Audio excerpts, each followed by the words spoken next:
Welcome back to the Speaking and Communicating podcast. I am your host, Roberta. If you are looking to improve your communication skills, both professionally and personally, this is the podcast you should be tuning into. And by the end of this episode, please remember to subscribe, give a rating, and a review. As you know, our main focus on this podcast are communication skills. My guest today, Robert Kienzle, who goes by Bob, and a good friend of mine, is here to talk to us about science-backed research on how, especially in this hybrid environment, you can excel in your communication skills and in how you conduct your meetings. And before I go any further, please help me welcome him to the show. Hi, Bob.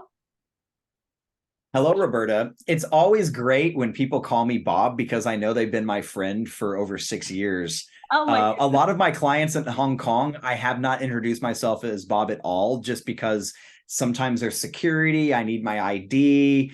And so explaining to a lot of people why I go by Bob and not Robert just becomes an unnecessary hurdle. So you're right. I do go by Bob most of the time, but in business, it's kind of reverted into my original given name, Robert. Robert, that's right. And like I remember the first so we met in Korea years ago. I said, "Oh yeah, he's got my name. I just mine is the female version with the A." So, Robert, you are the senior consultant at Knowmium. What exactly does that mean? Well, Knowmium is a boutique consulting and training firm based out of Hong Kong. We work with global clients. Most of them are financial. We have a nonprofit division as well.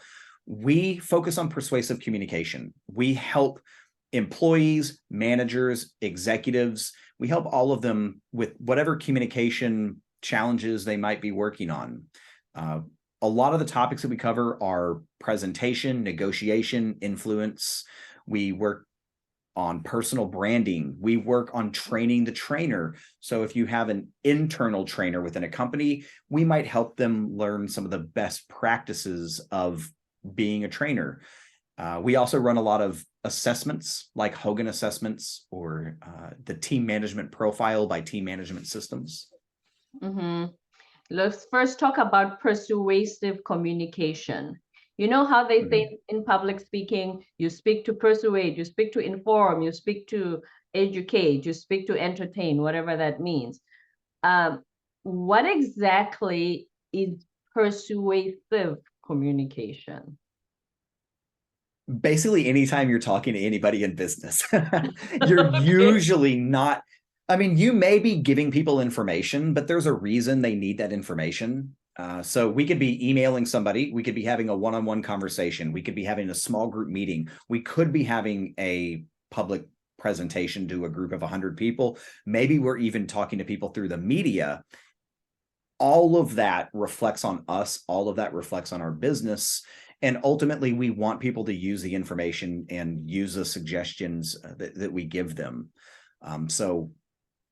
I think to turn that question around is, when are we not being persuasive? Right. Whether in personal relationships or business ones, right? Because we're always trying to get the other person to sell whatever, to buy whatever it is that we're selling. Yeah. So now you've just mentioned all the work that you do with Knowmium, right? And you call it best practices. First, let's talk about thriving teams. What are the best practices for a team to be thriving, to work in synergy? So this is a very broad question. And if, let's say that you were my client, I wouldn't, I would ask you a question. I would say, tell me a little bit about your team. Tell me what your team does. Tell me how your team's communicating. Tell me what your team's working on, because some teams might mesh and work together very, very well because they have the same communication style or they like doing the same kind of work. There are other teams that are highly diverse in terms of the type of communicators they are. Some people are introvert, some people are extrovert. Some people are very flexible and adaptable. Some people are very rigid and structured.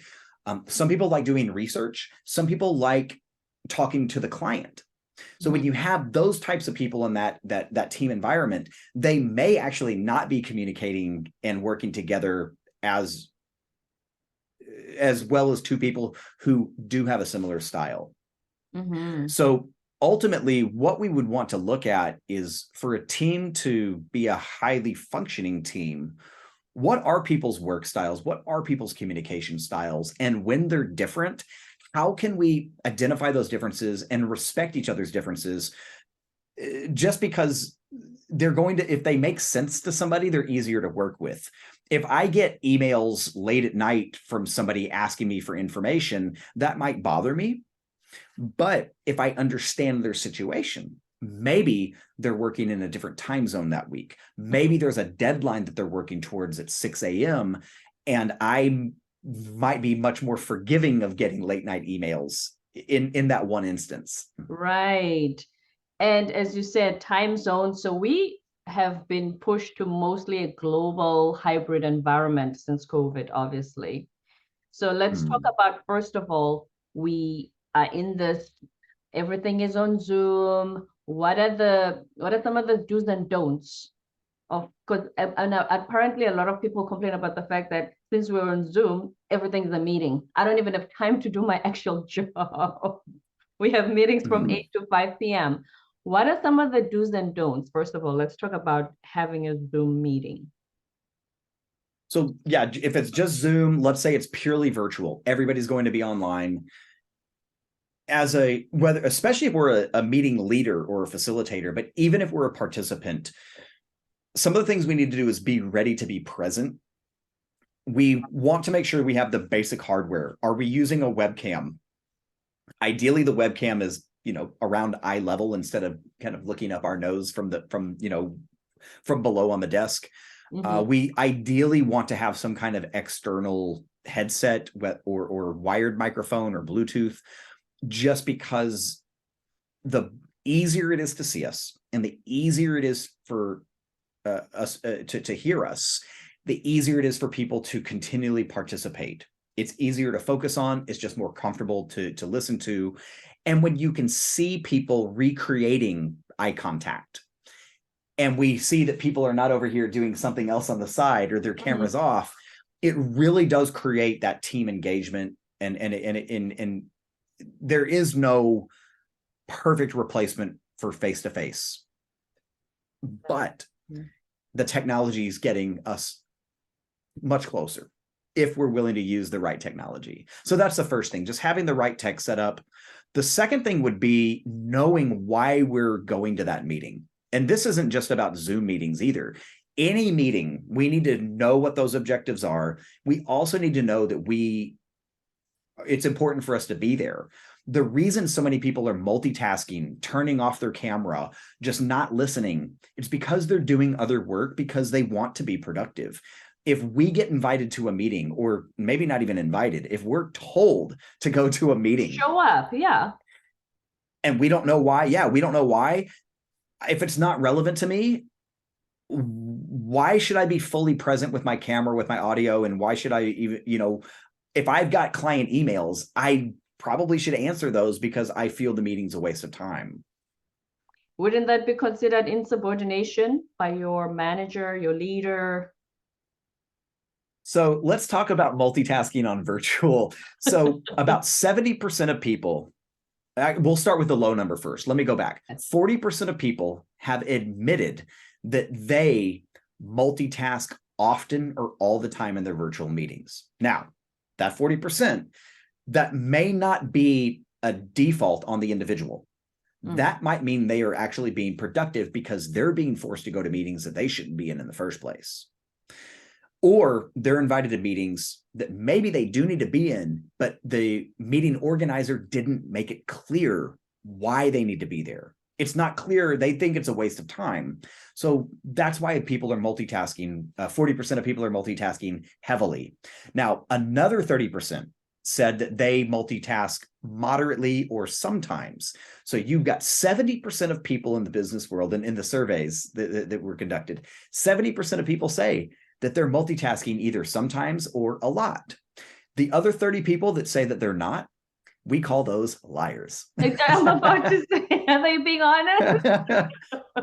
Everybody multitasks sometimes, unless you work for the perfect organization. If you can say, every single meeting that I go to is 100% productive and I need to be there, and they absolutely maximize their time, let us know who that is, because most managers around the world say that that's not the case.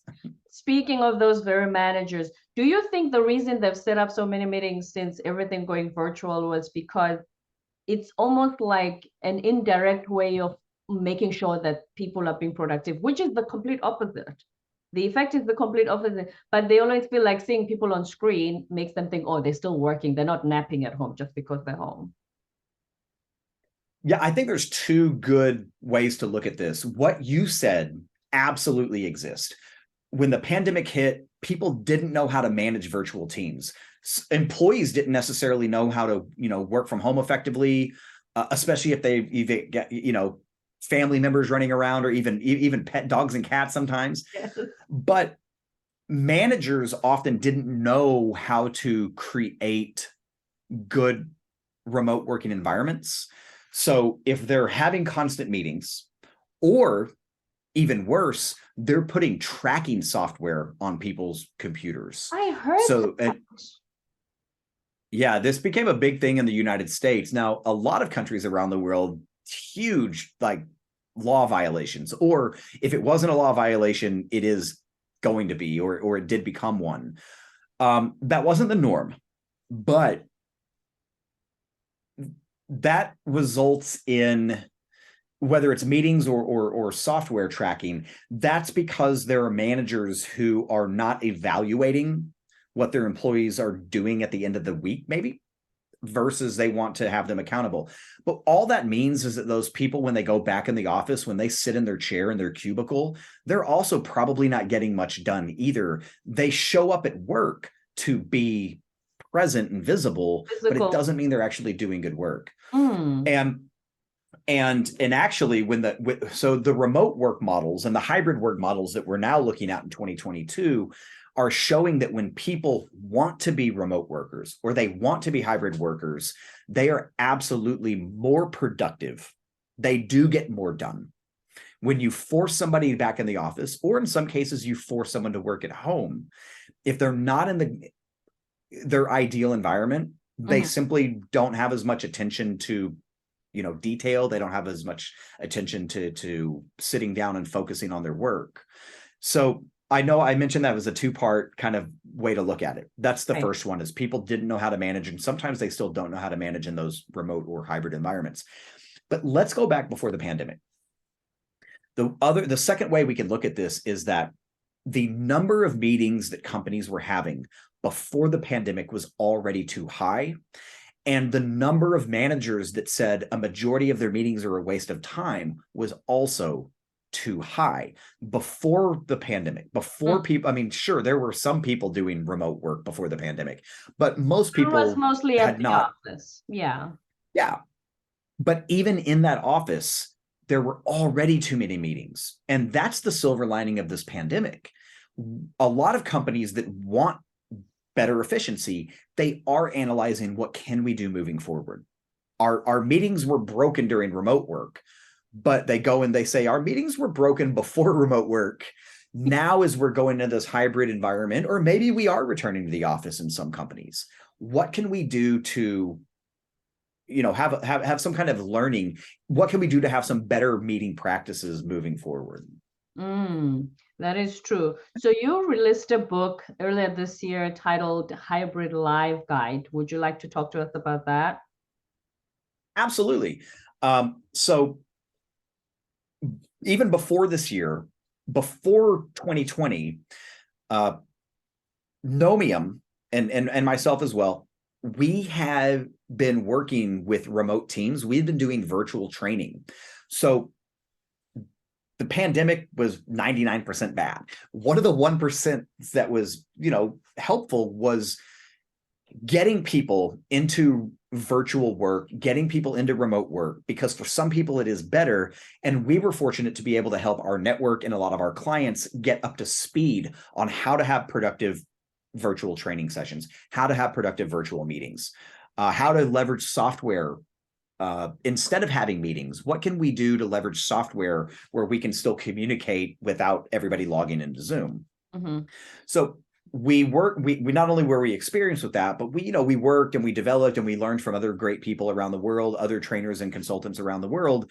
Then once hybrid started, we said, well, let's, if we can, stay ahead of the curve. Let's take a look at what people are doing when they are returning to the office sometimes, and other people are working at home, or maybe they're traveling. So that's where Hybrid Live Guide comes in.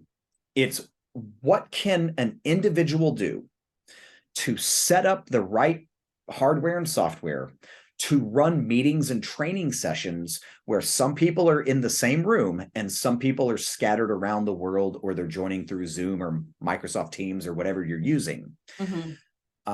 Because it is much more complex. Hybrid meetings, hybrid training sessions can fail very quickly if certain checkpoints are not met. Right. When we set it up correctly, when we facilitate it correctly, hybrid is absolutely effective, but it does take a lot more energy setting up, and it does take a lot more energy to actually conduct it. Speaking of conducted, I mean, picture 25 people on the screen, right? And you are the facilitator, you're the one running the meeting.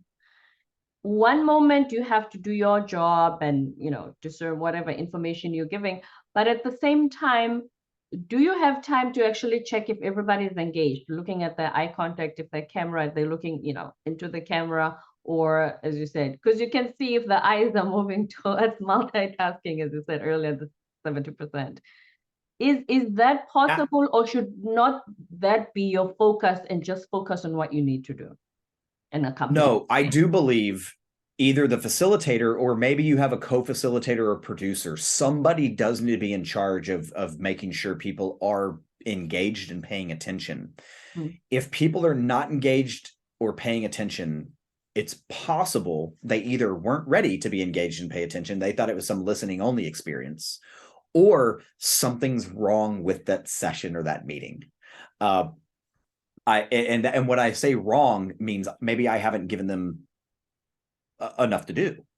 I've given them too many chances to then go and maybe check their email.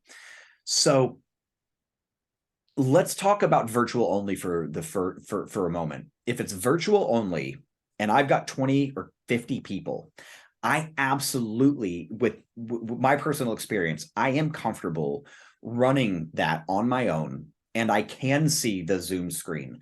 I can also see my second monitor. I can see my virtual camera app. I can see the chat box. I can see the virtual whiteboard that we might be using. Maybe I'm using a third-party survey app. I can see all of that, but I'm still paying attention to what's happening with my participants.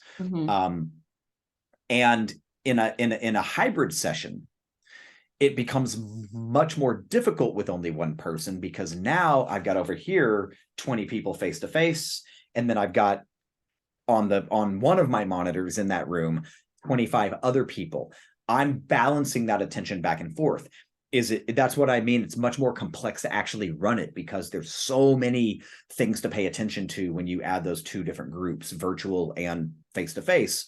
This is where we may want to have a co-host or a co-facilitator or a producer, whatever you want to call it, who is there to continually monitor that computer screen for the virtual participants. I can talk to the webcam, I can talk to those virtual participants, but my colleague off to the side may have their own connection, and they can sit there and chat. They can sit there and give feedback on if people are, turning off their cameras, or it looks like people are engaged in some other outside work. Remember, speaking of before the pandemic, we used to have these video conferences. If you are based in Hong Kong, but then you have an office in the UK, and you are speaking to your colleagues there. So you have about 10 people in your Hong Kong boardroom, and then on video on the big screen, you have the UK team. That used to work, right? Is it almost like we're doing something similar, but on little screens? So I'm glad you brought that up, because when I go to a client office, and let's say they have the Hong Kong team, they have the UK team, but they may also have the Singapore team, the Tokyo team, the Shanghai team. They may have multiple people in multiple locations on that one big screen. In that smart room, it's set up exactly to do that.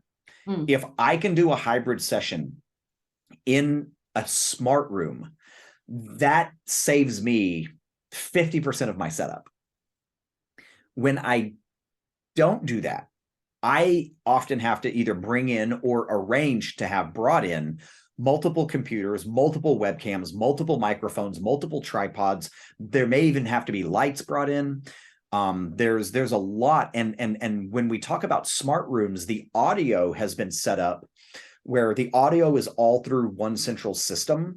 So there's no feedback. There's no echo effect. If I don't mute or a participant doesn't mute, we don't get that wah, wah, wah, wah, wah, wah sound that we get. But watch what happens when you set up two people on a laptop with two different Zoom connections next to each other, and they're neither one of them are on mute. Those two different computers are going to give each other feedback, and it's going to absolutely kill anything that happens until that stops. So by me having to set up multiple devices that are not through a centralized system, it is much more complex, but it also brings in the challenge of having participants following certain rules about muting or unmuting.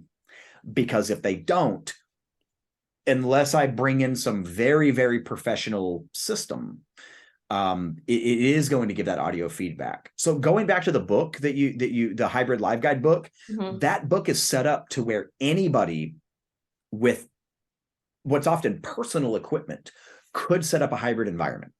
You don't have to go buy $1,000 piece of audio equipment. But you do need to be aware of what you set up as audio may or may not work depending on how you're doing it. Right. And when it comes to, I'm thinking with time management, we've only discussed the part where, do you attend the meeting? Is it relevant to you, or should you be more productive by skipping it if it's not relevant to your line of work? But what are other best practices when it comes to time management? So especially given the meetings, one of the best things that we can do before a meeting starts is get people to do something, especially if it's going to save time within that meeting. For example, if I have 10 employees on my team, if instead of taking 5 minutes and going around saying, how was your week? Tell us about your clients. Tell us about the projects you're working on. 10 people doing that for 5 minutes each, there's 50 minutes already. We've had to come together. In that 50 minutes, my team members, they have not met with their clients. They haven't answered their client emails. They haven't, worked with their own other colleagues or other departments that they may need to work with. So instead, why don't we update either by writing an update that we can all read, or taking a video? If we have the laptops, we have the webcams, we have the microphones set up, record a video for 3 or 4 or 5 minutes. Here's my update. Every team member can do that a day in advance. Before the meeting, I can find time on my schedule to watch the other video updates. That's when I'm not with my client. That's when I'm not with my other colleagues. I can do that during my break. I can do that during my easy hour that day. Now, when we go into that meeting, there's no more, let's go around and update each other. 15-minute That's been done. Time. Yeah, that's already been done. So that prep work. Now, that's only one way to do prep work. Anything that we might be able to do in the meeting should be a collaborative process. If there are individual tasks that need to be prepared, anytime that individual work can be done before the meeting, it's going to save that collective time in the meeting. And that's what a lot of companies are realizing, is we can't just have a meeting at 9 a.m. on Monday morning, because some people may have other things happening at 9 a.m. If we can have a meeting, not a meeting, but if we can have people choose to go to meetings when it's more convenient, then that's going to give them that flexibility to handle the task they need to handle at 9 a.m., not necessarily just logging in because that's been the traditional time we've had the team meeting. I know in my corporate career, 9 a.m. Monday mornings meant staff meetings, whether the sun is shining or it's like, it was just standard. And half the time, looking back, it was a waste of time because that it doesn't mean every Monday morning that something concrete or significant that we were exchanging. It was just, oh, it's standard, it's staff meeting, it's 9 a.m., it's protocol, so to speak, which, yeah, as I say, looking back was a pure waste of time. And then let's talk about communication skills in a global environment. What are some of your takes, especially obviously global, everything is, we work with people from different cultures. They have different ways of not only communicating, but of working in general. So, I mean, again, this is a great question. It's a very broad question. If we were to take a look at first at a team, because I've worked with global teams where there is, let's say that there's 7 people on the team, but every single individual is in another country. There may be, there's someone in Los Angeles, there's somebody in New York, there's somebody in London, there's somebody in Singapore, and so on. When those people get together, the first thing to understand is the time zones that we might have to work, within. But that goes back to what I said earlier. If we can give some kind of updates and information when we're not all having to be online together, we don't need somebody at 7 a.m. in Los Angeles and then somebody, is 10 p.m. in Hong Kong. Sometimes that might be necessary when we need to have a live discussion or a live decision made together. But if we can be aware of how we can communicate without being in that same moment, going back again to that first answer, but to expand on global teams, let's say that everybody's within Asia. Let's say that time zones are not a big difference. Maybe there's 2 or 3 hours of difference here, but it's not a big deal. Right. In this case, it's going to be, first, anytime we're talking about global communication and we're talking about global teams and particularly people from other cultures, it is quite important to first have an understanding of how other people might work in another culture or how they might communicate. Some cultures are much quieter. They wait for silence before they speak up. And other cultures are much more talkative. And if you have somebody who's very talkative, I'm raising my hand here. If I am in a global team and I don't pause and create those long moments of silence, or if I don't say, what do you think? Or what do you think? I may be dominating the conversation, even though I feel I'm being very productive, and the other people might feel like I'm not giving them a chance to get involved. At the same time, if I'm not aware of this cultural difference, I might feel like the people from a quieter culture are simply not interested. They're simply not contributing. And I feel like they're not doing enough work, or at least in the meeting, they're not being productive. But that's not the case. It's just those communication styles. So you need to be confident of that, obviously. Sorry, go ahead. Yeah. No, sorry. So that's culturally. We need to understand that there may be cultural trends, but we also then have to be very careful that we don't use those as stereotypes.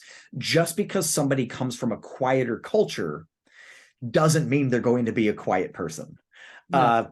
We can predict 100 people from that culture. We could predict maybe a majority of them would be on the quieter side, waiting for those long pauses. But that individual, we have no idea how they're going to communicate until we actually get to know them.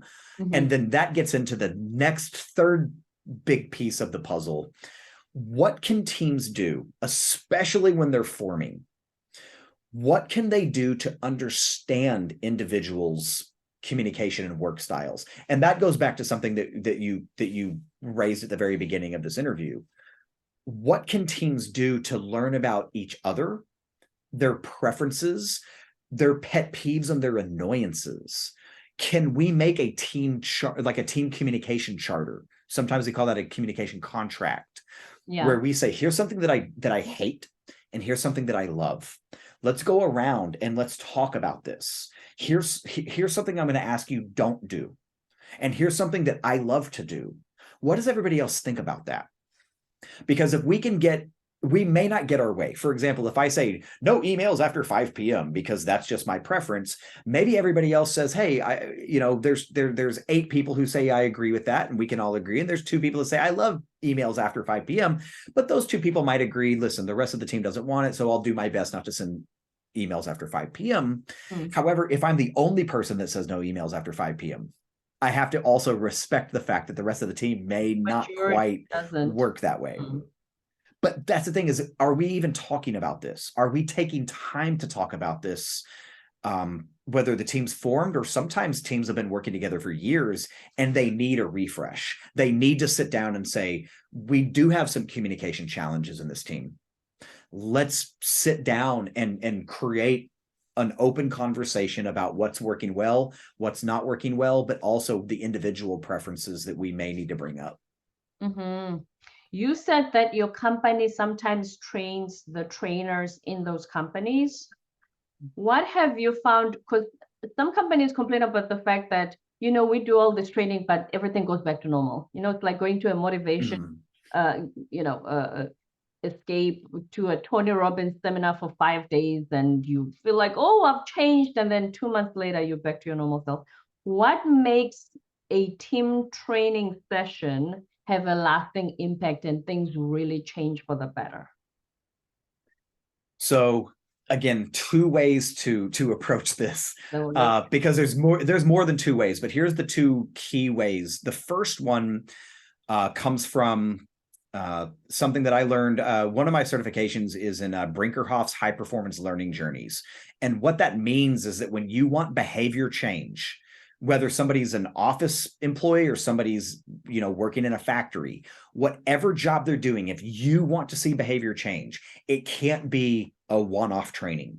It has to be supported by activities before the training session. The training sessions have to have practice, which I'll talk about in a moment. After that training session, what self-application can people do? Now, if there's not another second training session later as a follow-up where they can continually getting feedback from a trainer, your managers, your leaders, and those colleagues are going to have to give people feedback over time. Attending, and put it this way, attending an 8-hour presentation program might help you with one presentation that you work on that day, but that doesn't make you a much better presenter in the long run. You need long-term practice. You need long-term feedback. If you're baking pizzas, if you're doing negotiations, whatever skill it is, it's not a 1 day or a 2 day or a 3 day. It's going to take reinforcement on the job. That's the first thing that's going to make that true behavior change. And that's the big problem that we see in the training industry. We love helping people improve their communications, but what are their managers doing with their employees after the session to create that long-term change? I can help people in 8 hours, but the 8 months later, I'm not there. So that's the first thing is that constant practice before, during, but also especially after on the job application and feedback. The second thing I wanted to mention though was in that training session, it has to be skills based and it has to be practice. It can't be information only.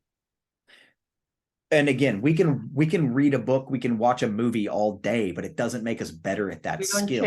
I can watch people play tennis and say, hey, I think I understand some of the methods they're using to play tennis, but I've got to be hitting that ball. I've got to be learning how to grip the racket.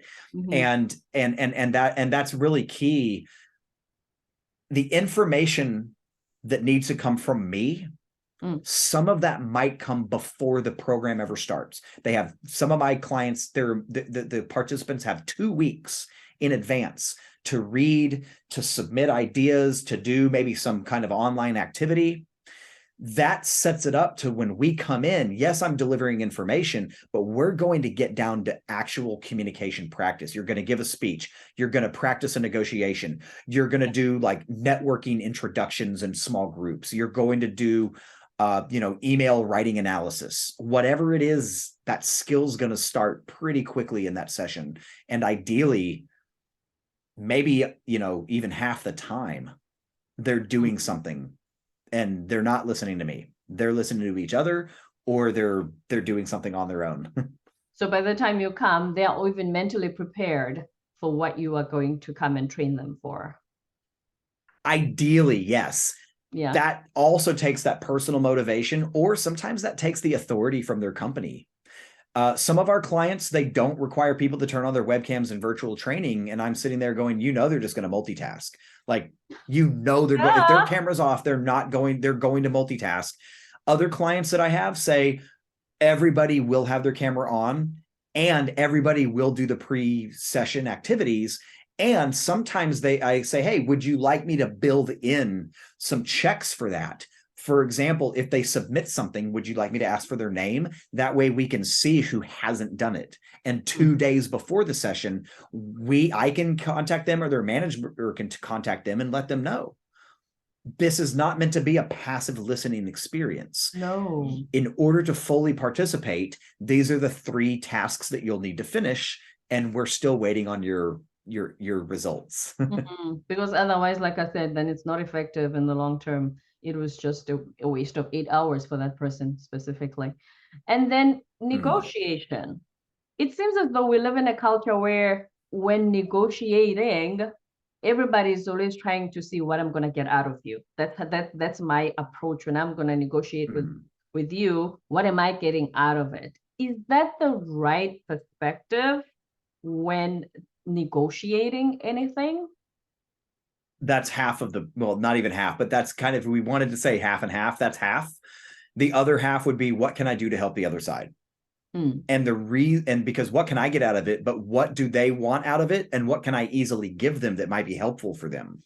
The reason is we often approach negotiation as a one-off experience. And if you go into a market and you're going to barter for an item and you're never going to see that person again, you should go in win-lose.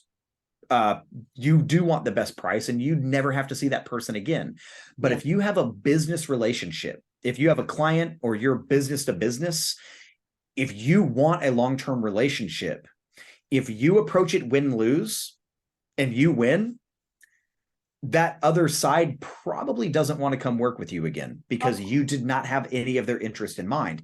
Everybody in negotiation, yes, they're looking out to represent themselves and they're representing their company. We get that.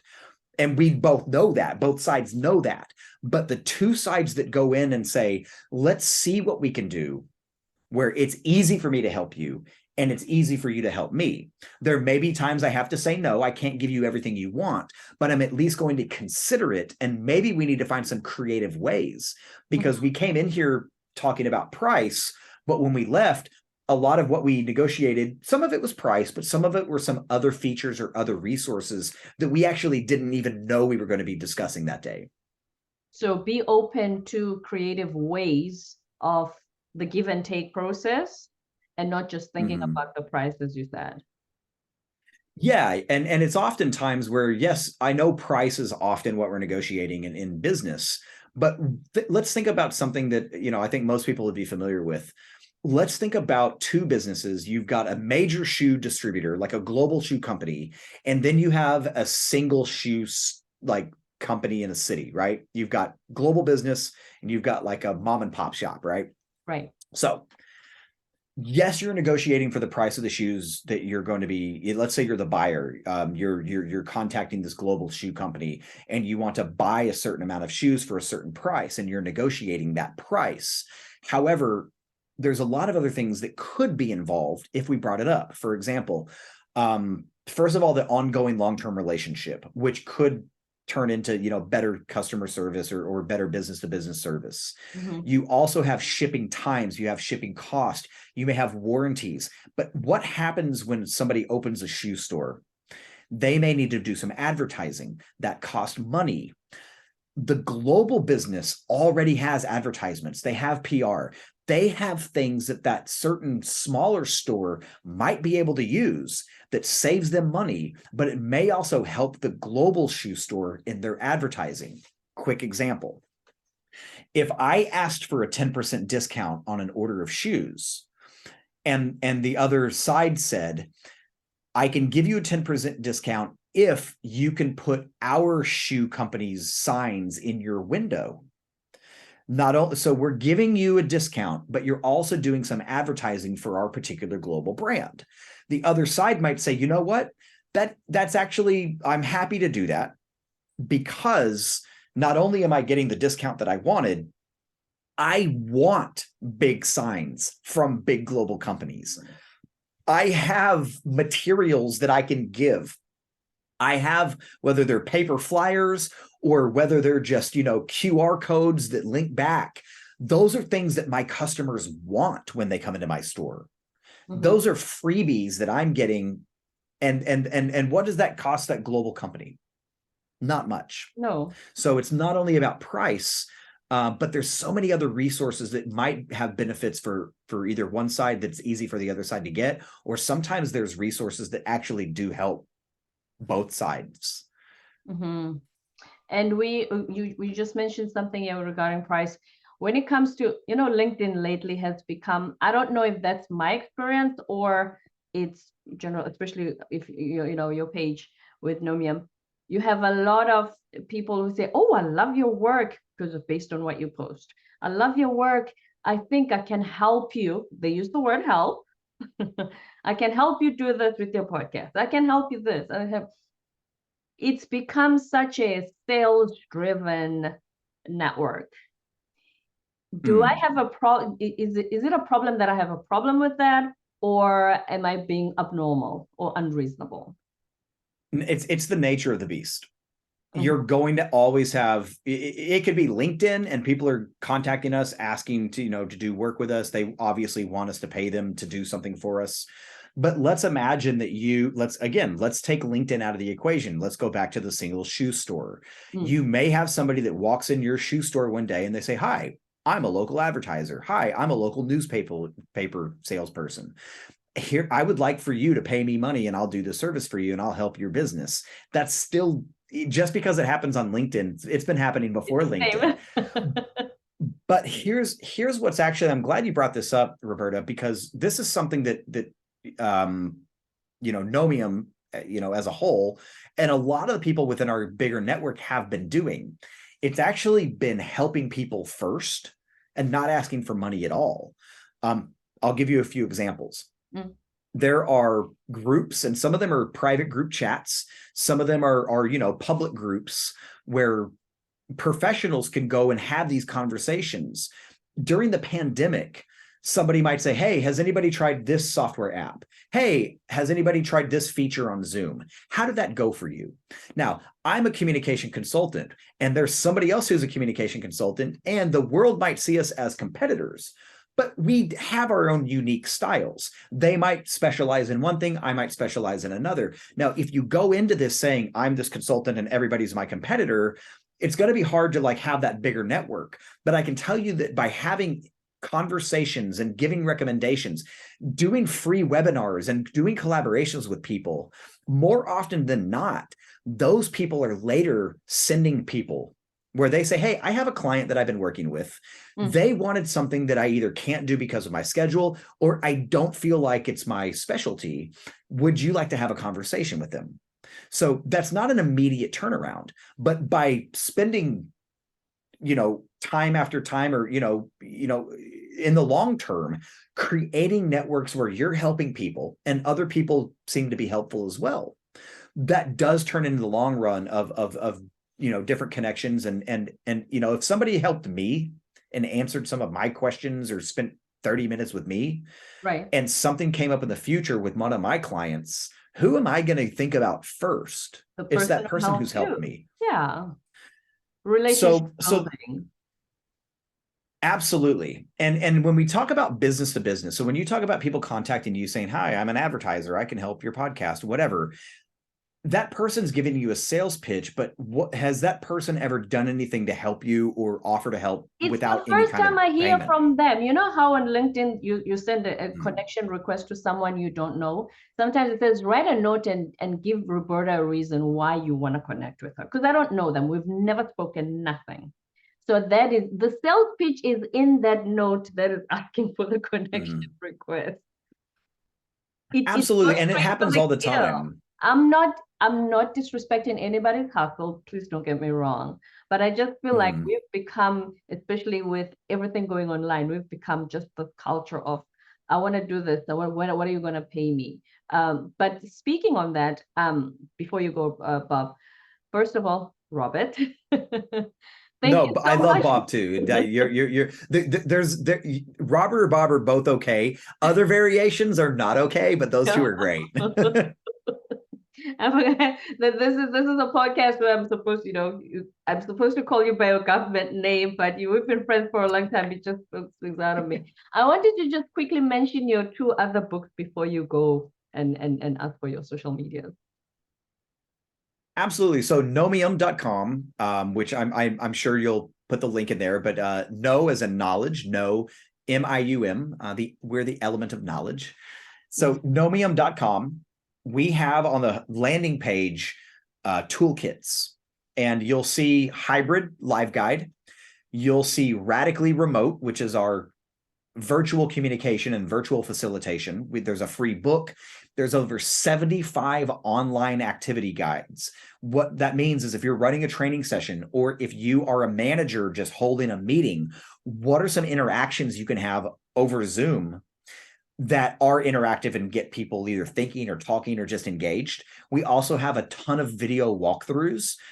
If you ever want to learn certain software that helps people have meetings or training sessions, not only do we have the links, but we actually have video walkthroughs where we're talking about some of the features. The third free resource we have is called Insight Box, and that's a sales communication book. It focuses on virtual sales, and it also focuses on sales relationships. So when we go into a conversation, it's kind of like your negotiation question earlier. What am I trying to get out of my client? Yes, I'm trying to get out a sale. However, how can I approach this from their point of view? What would be helpful to them? What can I do for them? Or at least what can I do to help understand them and give them that insight that some of the other salespeople may not be giving them? Right. Insight. I can tell you what my shoes do, but have I understood why you're looking for shoes in the first place? That's the question. Mm-hmm. And speaking the language, you literally speak to yourself when you think about shoes. That's how that's how I do the sales pitch. Whatever internal dialogue you have about shoes, that's how I should package my message, so to speak. From the other person's point of view, you mean? Yes.